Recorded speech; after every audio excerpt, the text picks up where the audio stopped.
करना दोबारा।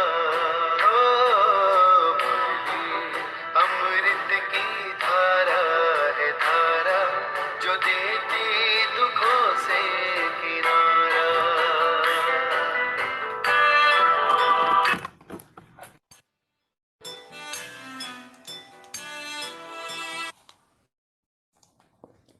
ओम शांति। ओम शांति। ओम शांति। सभी रिलैक्स होकर बैठें।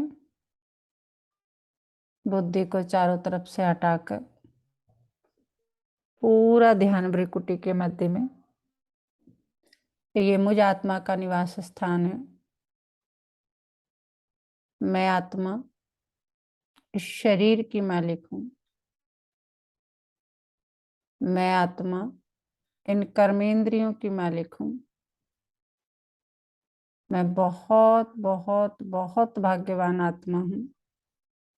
कोटों में कोई और कोई में भी कोई, क्योंकि परम पिता परमात्मा शिव बाबा ने मुझे अपना बनाया है और रोज मुझे गुणों से, शक्तियों से, ज्ञान से भरपूर करते जाते हैं। तो इसी नशे में स्थित होकर वाह मेरा भाग्य, वाह मेरा बाबा और वाह ये ड्रामा, और मैं बाबा का, बाबा मेरा, हम सभी आत्माएं अपने परम पिता परमात्मा शिव बाबा के महावाक्य सुनेंगे। ओम शांति। आज 23 नवंबर 2022 बाबा के महावाक्य हैं। पहले सुनते हैं मुरली का सार। मीठे बच्चे, बाप समान खुदाई खिदमतगार बन आसुरी सोसाइटी को देवी सोसाइटी बनाने की सेवा करो। सर्विस का शौक रखो। क्या कह रहे बाबा कि बाप समान बन, खुदाई खिदमतदार बन, आसुरी सोसाइटी को देवी सोसाइटी बनाने की सेवा करो। सर्विस का बहुत बहुत बहुत शौक रखो। प्रश्न है, कई बच्चे पुरानी दुनिया को भुलाते भी नहीं भूल पाते हैं, उसका कारण क्या है? उत्तर, उनका कर्म बंधन बहुत कड़ा है। अगर नई दुनिया में बुद्धि योग नहीं लगता है, बुद्धि बार बार पुरानी दुनिया तरफ भागती रहती है, तो कहा जाता है इनकी तकदीर में नहीं है, अर्थात कर्म ही इनके खोटे हैं। प्रश्न है, कौन सा स्वाद आ जाए तो तुम सर्विस के बगैर रह नहीं सकते? उत्तर, रहमदिल बनने का स्वाद अगर आ जाए, जिसे ज्ञान का स्वाद आया है, वही रहमदिल बनना जानते हैं। रहमदिल बच्चे सर्विस के बगैर रह नहीं सकते। गीत यार की मुरली से, तू प्यार का सागर है, तेरी एक बूंद के प्यासे हैं। ओम शांति। यह जो अक्सर सुने तू प्यार का सागर है, तुम बच्चे जानते हो यह बाप सबसे प्यारा है। बाप को जब याद करते हो तो वर्षा याद आ जाता है। जिसको बाप याद आएगा, निश्चय हो जाएगा तो जरूर खुशी होगी। यूं तो शिव के मंदिर में भी जाते हैं तो शिवलिंग को शिव बाबा ही कहते हैं, परंतु उन्हों को इतनी खुशी क्यों नहीं होती है? वह तो शिवलिंग पर दूध, फल, फूल आदि चढ़ाते हैं, तुमको तो दूध आदि चढ़ाने की दरकार ही नहीं। निराकार भगवान वह तो पिता हुआ ना, भक्तों का भगवान वह रचयिता भी है। उन्होंने इस मनुष्य सृष्टि को रचा है। यह भी गाया जाता है, उनकी भक्ति करते हुए भी जितना तुम बच्चों को खुशी का पारा चढ़ता है, उतना और कोई को नहीं चढ़ता। भगवान का नाम सुनने से ही तुम्हारे रोमांच खड़े हो जाते हैं। बुद्धि में आता है कि बाप ने हमको बाप के घर का भी वर्षा मिला है। बुद्धि में क्या आता है कि बाप से हमको बाप के घर का भी वर्षा मिला है, और बाप की मिल्कियत का भी वर्षा मिलता है। बच्चा तो बाप के घर में ही जन्म लेता है, इसमें कोई अदली बदली नहीं हो सकती। जायदाद का कारखाना, जमीनें आदि बाहर में इधर उधर रहती है। भल घर भी जायदाद है, परंतु प्रॉपर्टी की फिरती गिरती यानी अदली बदली होती है। घर को अचल संपत्ति कहा जाता है प्रॉपर्टी को चल संपत्ति कहता है, मूवेबल प्रॉपर्टी, और अचल मीन्स इमूवेबल प्रॉपर्टी। तुम बच्चे जानते हो कि हम बाप के घर के मालिक बनते हैं, जो कभी बदल सदल नहीं हो सकता। स्वीट होम की बदल सदल नहीं होगी। बाकी राजाई तो कितना बदल सदल होती है, वह चल है, वह अचल है। मुक्तिधाम क्या है? अचल है, इमूवेबल है। यहाँ तो अदली बदली होती है, सूर्यवंशी से चंद्रवंशी, वैश्यवंशी में आते हैं। मुक्ति और जीवन मुक्ति। तुम बच्चे बाप की प्रॉपर्टी के मालिक बनते हो। जानते हो बाप की जो अचल संपत्ति है उनके तो सब मालिक बनते हैं, बाकी जो चल संपत्ति है वह बच्चों को नंबरवार मिलती है। तुमको सबसे जास्ती अच्छी प्रॉपर्टी मिलती है। स्वर्ग में तुम राज्य करते हो। 4 युग जो है उसमें तो भारतवासी ब्राह्मण कुल ही मुख्य है। जो देवी देवता धर्म वाले हैं सब तो सारा चक्र लगाते नहीं। तो इस धर्म वाला कोई और धर्म में कन्वर्ट हो गया तो निकल आएगा। क्रिश्चियन धर्म में, बुद्ध धर्म में बहुत कन्वर्ट हो गए हैं, वह सब निकल आएंगे।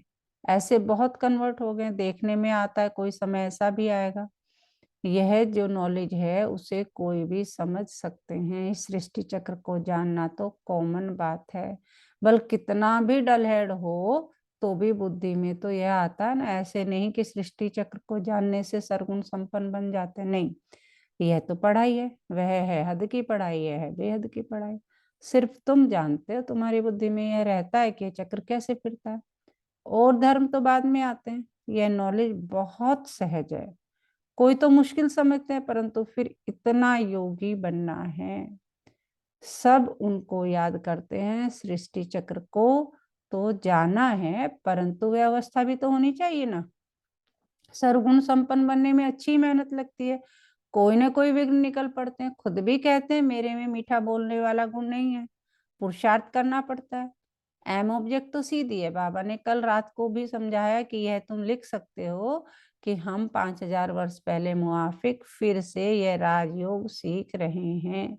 कहाँ भी प्रदर्शनी में प्रोजेक्टर दिखाया जाए तो यह वंडरफुल बात जरूर लिखनी चाहिए। कौन सी बात? कि 5000 पहले मुआफिक फिर से तुमको हम इस प्रदर्शनी के द्वारा राजयोग सीखने के लिए युक्ति बतलाते हैं। बाप कहते हैं कि 5000 वर्ष पहले मुआफिक श्रीमत द्वारा क्या हुआ था? श्रीमत द्वारा यह पुरुषार्थ कर रहे हो। वह तो कहते हैं, कौन? दुनिया वाले तो कहते हैं कि कल्प की आयु ही लाखों वर्ष की है, कलयुग तो अभी बच्चा है। तुम कहते हो हम 5000 वर्ष पहले मुआफिक देवी स्वराज पद पाने के लिए पुरुषार्थ कर रहे हैं। तो मनुष्य वंडर खाएंगे ये क्या लिखते हैं। अगर कहें कि सतयुग को लाखों वर्ष हुए तो पूछो देवताओं की इतनी जनसंख्या आदमशुमारी कहाँ है। हिंदुओं की आदमशुमारी कम निकलते। हिंदू और धर्मों में कन्वर्ट हो गए हैं। हिंदू ही कितने मुसलमान बने होंगे। उनको सिख कहते हैं, ऐसे भी बहुत हैं। कोई तो अपने को आदि सनातन देवी देवता धर्म का मानते भी नहीं है।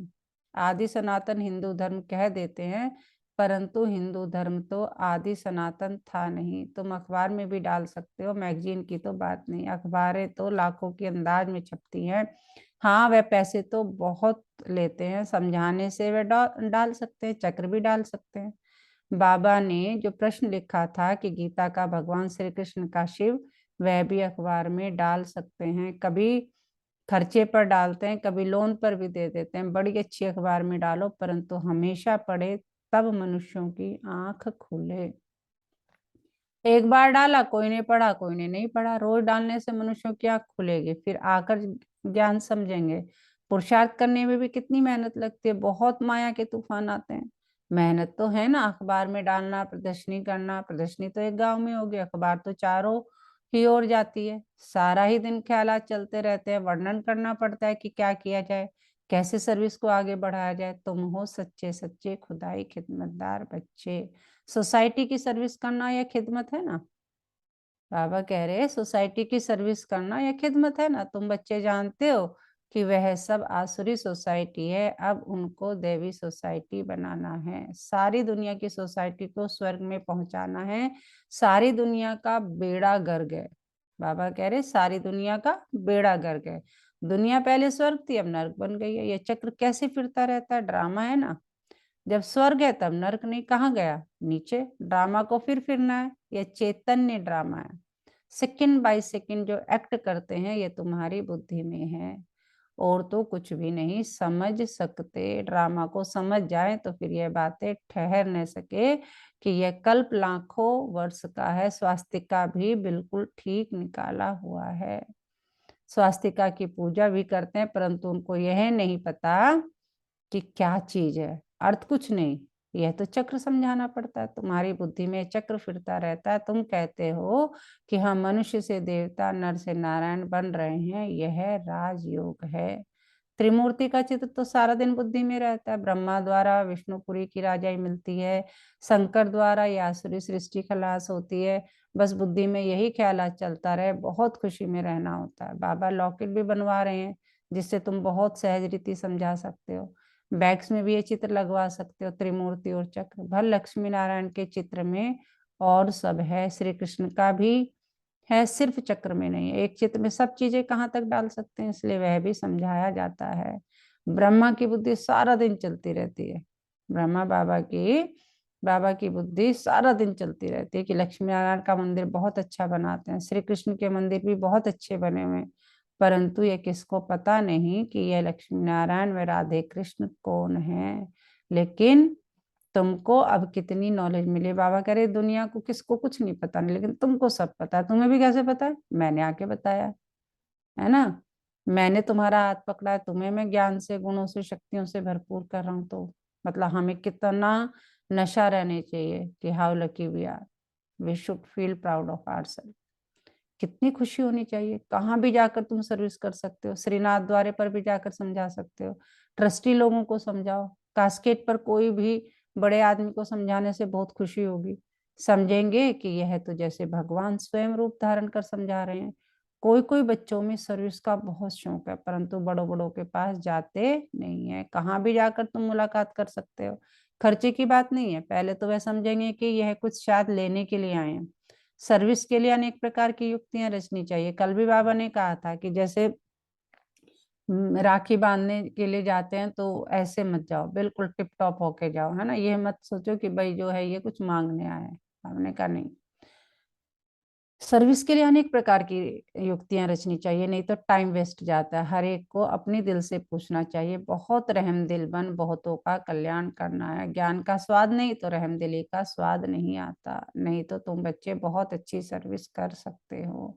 बाबा तो सर्विस की युक्तियां बहुत बतलाते हैं, सुना बस भागे। अगर फुर्सत हुई, सर्विस का बहुत शौक होना चाहिए, तब तो उच्च पद पा सकेंगे। स्त्री मूर्ति चक्र पर बहुत अच्छी सर्विस कर सकते हो। फॉरेनर्स भी कोई आए तो उनको समझाओ, कितनी अच्छी नॉलेज है। यह तो वर्ल्ड की हिस्ट्री, ज्योग्राफी की नॉलेज है। सन्यासी लोग बाहर जाते हैं भारत के प्राचीन राजयोग की नॉलेज देने, परंतु वह दे नहीं सकते। तुम्हारे पास फैक्ट फिगर सब है, परंतु समझाने की हिम्मत चाहिए। बाबा कह रहे तुम्हारे पास पूरी नॉलेज है, पूरा डाटा तुम्हारे पास है, लेकिन समझाने की हिम्मत चाहिए। प्रोजेक्टर पर भी तुम सब चित्र दिखाए, नॉलेज दो तो बहुत अच्छा। विलायत में भी प्रोजेक्टर पर बहुत अच्छी नॉलेज दे सकते हैं, सुनकर बहुत खुश होंगे। क्राइस्ट अभी कहाँ है, फिर कब आएगा, उनको पता पड़ जाएगा। ड्रामा के चक्र का ज्ञान तो मिल जाएगा ना। साथ में प्रोजेक्टर है तो उस पर बहुत अच्छी सर्विस कर सकते हैं। इसमें कोई मना नहीं कर सकते, कोई को भी समझा सकते हो। स्लाइड सब ले जाओ, अंग्रेजी में हो तो अच्छा है, मेहनत भी करनी है। सबका बुद्धि योग शिव बाबा से लग जाए तो जल्दी जल्दी स्थापना हो जाए। बाप भी ड्रामा प्लान अनुसार समझाते रहते हैं, मत देते रहते हैं। चीज लेने वाला भी बड़ा समझो, सयाना अक्लमंद चाहिए। बाबा कह रहे कि अक्ल होनी चाहिए ना कि भाई क्या चीज ले रहे हैं, क्या। तो चीज लेने वाला भी बड़ा समझू, सयाना अक्लमंद चाहिए। स्लाइड्स में अक्षर बहुत क्लियर होने चाहिए, जो मनुष्य पढ़ सके। हिंदी इंग्लिश दोनों, उर्दू मद्रासी भी बनाना पड़े, फिर प्रोजेक्टर कहाँ भी समझाना सहज हो जाएगा। आप सामान बनाने की सर्विस करनी है, तब अच्छा पद पाने की उम्मीद हो सकती है। बाबा कह रहे तब सोच सकते हो कि अच्छा पद मिलेगा, नहीं तो क्या पद मिलेगा। मनुष्य बेचारे बहुत दुखी हैं। बाप का परिचय देने से खुशी होती है ना। कई बच्चों ने बाबा को कभी देखा भी नहीं है, फिर भी पत्रों में लिखते हैं, बाबा हम आपसे वर्षा जरूर लेंगे। कितनी बांधेलियां वह भी तब छूट सकती हैं जब तुम्हारा नाम निकले, प्रभाव निकले। बाबा कह रहे जब हो लोगों को लगे नहीं भाई ये ब्रह्म कुमार कुमारियाँ, यहाँ कुछ ज्ञान है, यहाँ कुछ चेंज है, यहाँ कुछ प्राप्ति है, तो फिर बांधेलियों को बाबा कह रहे तब बल मिल सकता है, तब वो छूट सकती है। अपनी हम जीन्स को जेल से छुड़ाना है, सर्विस नहीं तो क्या पद पाएंगे। अंत में सब साक्षात्कार होंगे, फिर अपने किए हुए करतूत सब याद आएंगे।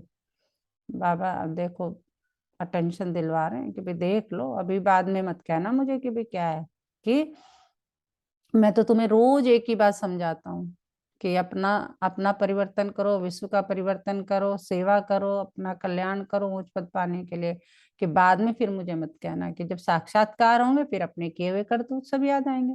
बाप साक्षात्कार कराते रहेंगे बाप का बनकर, फिर क्या क्या डिससर्विस की फिर पछताना होता है। इसलिए बाप समझाते रहते हैं कि सर्विस पर अच्छी रीति लगना है। बाबा को अच्छी अच्छी बच्चियां चाहिए सर्विस करने वाली। विचार करना चाहिए कि बाबा की सर्विस में क्या मदद करे जो हमारे स्वराज की जल्दी स्थापना हो जाए। सर्विस का शौक होना चाहिए। सर्विसेबल बच्चों को पत्थर बुद्धि से पारस बुद्धि बनाने में कितना माथा मारना पड़ता है, कम बात नहीं है। फिर बच्चों को कितनी खुशी होनी चाहिए कि हम स्वर्ग का वर्षा बाबा से ले रहे हैं, परंतु है गुप्त। कर्म बंधन का भी हिसाब किताब कितना बड़ा है, जो पुरानी दुनिया को भूलते नहीं। धूल छाई में जाकर बुद्धि योग लटकता है, नई दुनिया में लगता नहीं। इसको कहा जाता है कर्म खोटे। बाबा कह रहे चेक करो। अच्छा, मीठे मीठे सिकिलदे बच्चों प्रति माता पिता बाप दादा का याद प्यार और गुड मॉर्निंग। रूहानी बाप की रूहानी बच्चों को नमस्ते। हम रूहानी बच्चों की रूहानी माता पिता बाप दादा को सर्व संबंधों से सिख व प्रेम से दिल व जान से याद प्यार गुड मॉर्निंग नमस्ते बाबा नमस्ते। शुक्रिया बाबा शुक्रिया, हमें अपना बनाने के लिए, हमें रोज पढ़ाने के लिए, हमें पतित से पावन बनाने के लिए, हमें गुणों से शक्तियों से ज्ञान से भरपूर करने के लिए। अपने बाबा की जितनी महिमा की जाए उतनी कम है। और पूरा दिन सुबह उठते ही अमृत वेले बाबा के हाथों में अपना हाथ दे दे कि बाबा मेरा ये हाथ पकड़ कर रखना और मैं चाहूं भी तो नहीं छोड़ना। और ये नशा रहे मैं बाबा का, बाबा मेरा। तो हमारे मीठे बाबा प्यारे बाबा ने हमें क्या समझाया, क्या पढ़ाया, आज कौन बताएगा। ओम शांति दीदी। ओम शांति भाई जी। दीदी जैसे कोई स्कूल की बहुत सारी बसें जाती रहती है ना, हम्म तो हर बस का ड्राइवर कहता बेटा तुम पहले आ गए हो, हम्म लेकिन जो बस में थे ना बच्चे उनको ढूंढ के लाओ हम्म ताकि हमारी बस जल्दी चल सके। हम्म तो आज बाबा भी यही कह रहे हैं, हम्म यदि तुम्हें अपना मंजिल पता है और हम्म तुम्हें ये पता है कि हमें कहाँ जाना है, हम्म और इस बस की सीट है ना फुल होने वाली है लेकिन फुल नहीं हो पा रही, तो हम चल नहीं पा रहे, तो बाबा हम्म कह रहे हैं जाओ, जो ज्ञान मैंने तुम्हें दिया है हम्म उस ज्ञान को लेके अच्छी रीति से समझ के और बच्चों को भी समझाओ और हम्म उनको लाके मेरे पास जाओ ताकि हम चल दें। तो बाबा कह हम्म रहे हैं कि जो भी ज्ञान तुम्हें मिल गया उसको समझाने का पूरा प्रयास करना है, हम्म अच्छी रीति से समझाना है, स्लाइड के द्वारा, हम्म एग्जाम्पल देके, कंप्यूटर पे, अनेक भाषाओं में, हम्म जैसे भी हो सके अच्छी रीति से समझाओ। तो हम्म बाबा चाहते हैं हमसे कि हम बाबा का ज्ञान लेके और जो बाबा काम कर रहे हैं हम्म उनका सहयोग करें। जैसे किसी घर में शादी वादी होती है ना, तो हम्म उसमें एक ही आदमी होता है पैसे देने वाला, लेकिन कार्य करने वाले बहुत होते हैं, तो वो हम्म सबको काम बांट देता है हम्म कि भाई तुझे सब्जी लानी है, तुझे टेंट का करना है, ये करना वो करना, ताकि काम इजी हो जाए। हम्म अगर एक ही आदमी के पास काम रहेगा तो बड़ा दिक्कत आ जाएगी। हम्म तो ऐसी बाबा कह रहे हैं कि जब मैंने सृष्टि की सोच की रचना करी है तो मैं तुम्हें वर्षा दे रहा हूँ, तो मेरी श्रीमत पे चल के तुम्हें वर्षा लेना है, क्योंकि संपत्ति दो बताई है बाबा ने, हम्म एक चल और एक अचल। तो तुम हम्म मेरी अचल संपत्ति के वारिस हो, जो चल बिल्कुल। वाली हो तो आज तुम्हारी कल किसी और की होगी। हम्म तो तुम्हें ये ज्ञान रीति में धारण करके जाना है यहाँ से, औरों को लाना है ताकि हम अपनी मंजिल पे जल्दी शुरू निकल सके दीदी। बिल्कुल, बहुत अच्छे से आपने समझाने का प्रयास किया। धारणा के लिए मुख्य सार, आप समान बनाने की सेवा करनी है, ऐसी कोई करतूत नहीं करनी जिसकी सजा खानी पड़े। बहुत बहुत मीठा बनने का पुरुषार्थ करना है। नंबर 2, बाप हमें चल और अचल मुक्ति और जीवन मुक्ति प्रॉपर्टी का मालिक बनाते हैं। इसी खुशी और नशे में रहना है। वरदान आज की मुरली से, वाणी के साथ वृत्ति द्वारा रूहानी वाइब्रेशन फैलाने की सेवा करने वाले डबल सेवाधारी भव। वाणी के साथ वृत्ति द्वारा रूहानी वाइब्रेशन फैलाने की सेवा करने वाले डबल सेवाधारी भव। जैसे वाणी द्वारा सेवा करते हो, ऐसे वाणी के साथ वृत्ति द्वारा सेवा करो तो फास्ट सेवा होगी, क्योंकि बोल तो समय पर भूल जाते हैं, लेकिन वाइब्रेशन के रूप में मन और बुद्धि पर छाप लग जाती है। क्या कह रहे हैं बाबा? क्योंकि बोल तो समय पर भूल जाते हैं, लेकिन वाइब्रेशन के रूप में मन और बुद्धि पर छाप लग जाती है। तो यह सेवा करने के लिए वृत्ति में किसी के लिए भी व्यर्थ वाइब्रेशन न हो। व्यर्थ, नेगेटिव तो दूर की बात है, व्यर्थ भी ना हो। व्यर्थ वाइब्रेशन रूहानी वाइब्रेशन के आगे एक दीवार बन जाती है। इसलिए मन बुद्धि को व्यर्थ वाइब्रेशन से मुक्त रखो, तब डबल सेवा कर सकेंगे। स्लोगन है, फरियाद करने के बजाय याद में रहो तो सर्व अधिकार मिल जाएंगे। बाबा क्या कह रहे? फरियाद करने के बजाय याद में रहो तो सर्व अधिकार मिल जाएंगे। तो हमें क्या करना है? सिर्फ और सिर्फ बाबा को याद करना है। अच्छा, ओम शांति।